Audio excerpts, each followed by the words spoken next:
दिल्ली के जंतर मंतर पर जो जेन जी का आंदोलन हुआ, उसमें आप अगर उसकी उपलब्धि के रूप में ये मानते हैं कि चूंकि आंदोलन नीट के पर्चे लीक होने के खिलाफ था और जो युवा थे वो मांग कर रहे थे कि इस पर कार्रवाई की जाए और जो शिक्षा के मंत्री हैं धर्मेंद्र प्रधान, उनका इस्तीफा हो, तो वो मांग मान ली गई।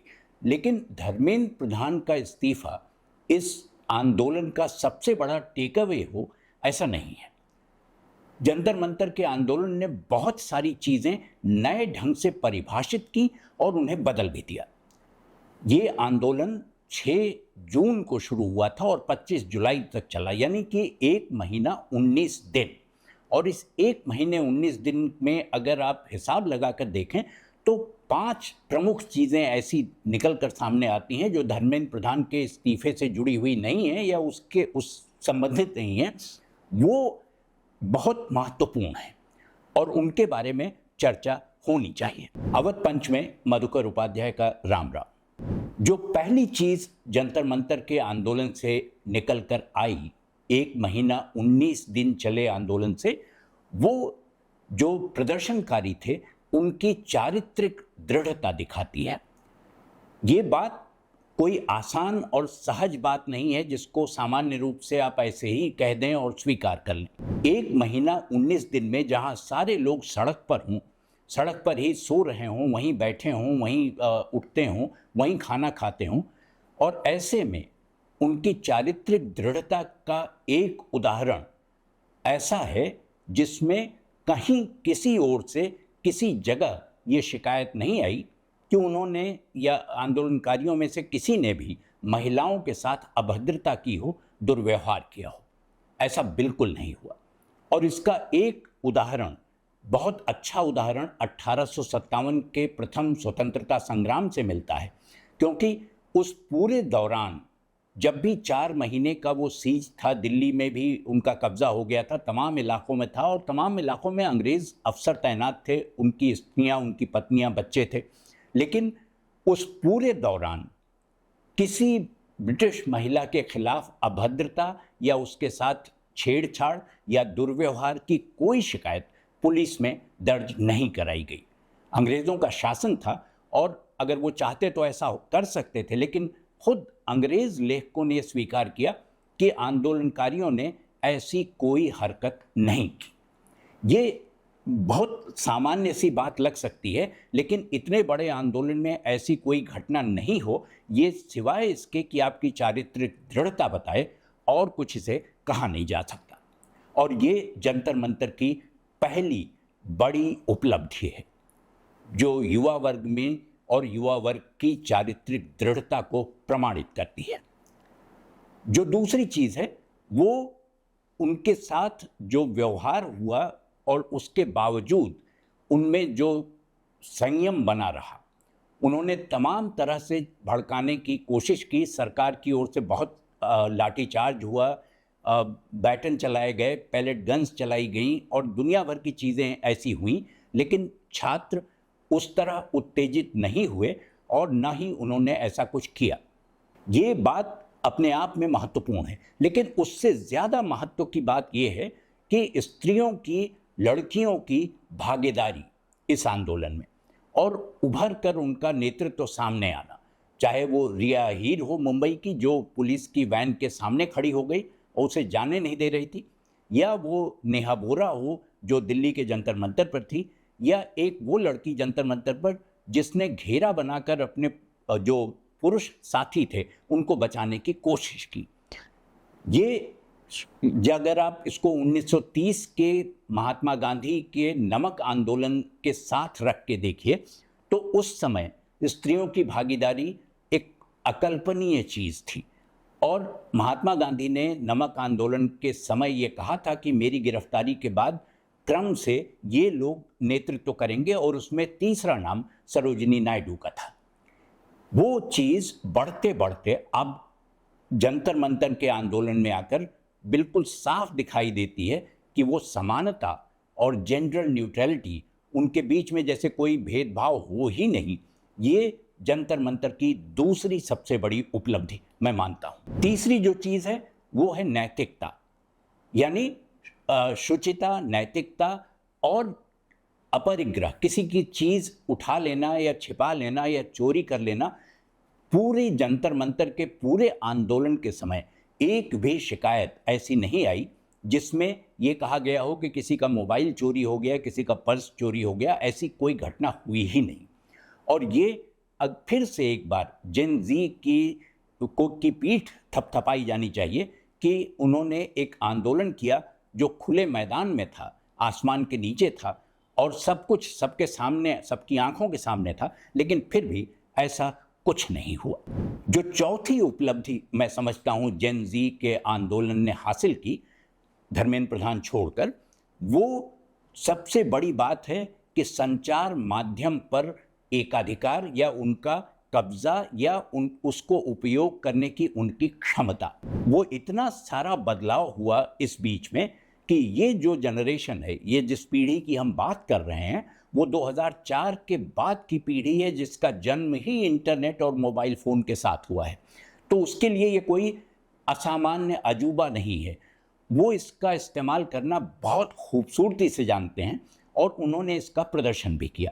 यानी अगर जेन ज़ी ने आपको विवश कर दिया कि आप खुद, प्रधानमंत्री खुद उसी तरह से बनाकर रीलें और इंस्टाग्राम पर डालने लगें, तो ये जेन ज़ी की कामयाबी ही मानी जाएगी और उपलब्धि मानी जाएगी कि वो सरकार को विवश कर सकती है कि वो उनके तरीके के संचार माध्यमों का इस्तेमाल करे।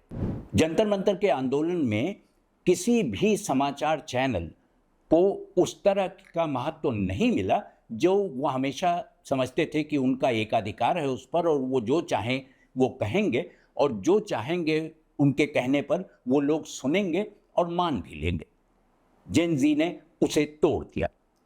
यानी अब ये है कि आप संचार माध्यमों के अकेले एकाधिकारी नहीं हैं, आप सरकार होंगे, समाचार माध्यमों को नियंत्रित कर सकते होंगे, लेकिन जेन ज़ी समाचार माध्यमों का, संचार माध्यमों का जिस तरह प्रयोग करता है वो आपकी समझ में आया ही नहीं। और ये जेन ज़ी की बड़ी कामयाबी मानी जा सकती है कि उसने सरकार को इस मामले में झुका दिया। जो पांचवी चीज़ है जिसको लेकर सबसे ज़्यादा विवाद है, वो जंतर मंतर में इस्तेमाल की गई, उस आंदोलन के दौरान प्रयोग में लाई गई भाषा है।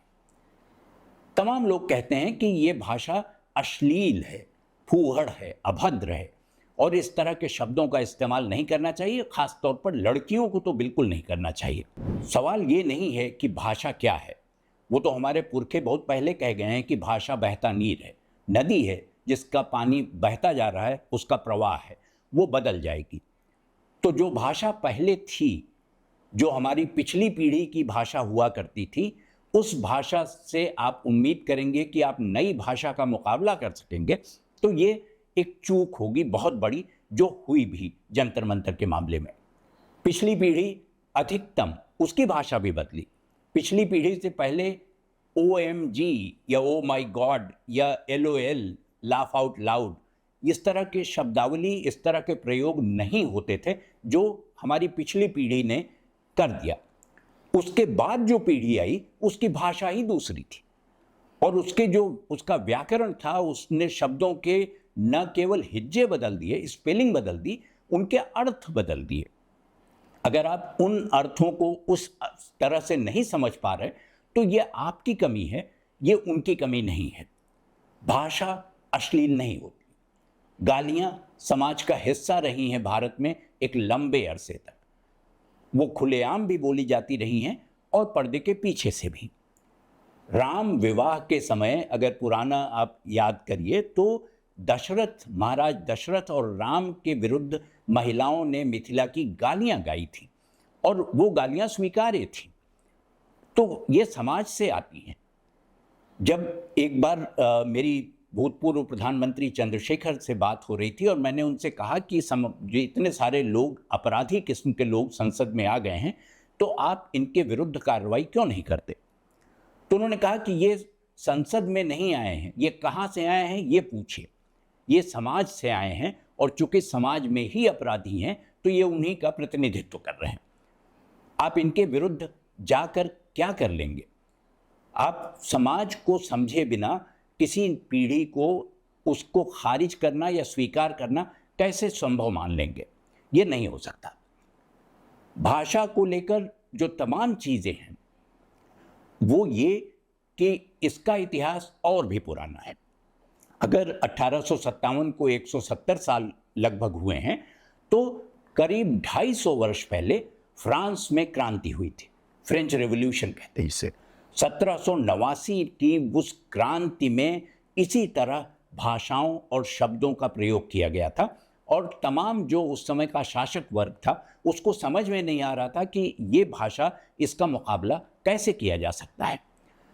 वो भाषा उनके लिए अजनबी थी। फ्रांस में इतिहास की किताबों में दर्ज है कि फ्रांस में आधी से कम आबादी, लगभग 35 से 40% लोग फ्रेंच बोलते थे, बाकी की भाषा दूसरी थी। वो ब्रिटन बोलते थे, वो ऑकिटन बोलते थे और एल्सेशियन बोलते थे।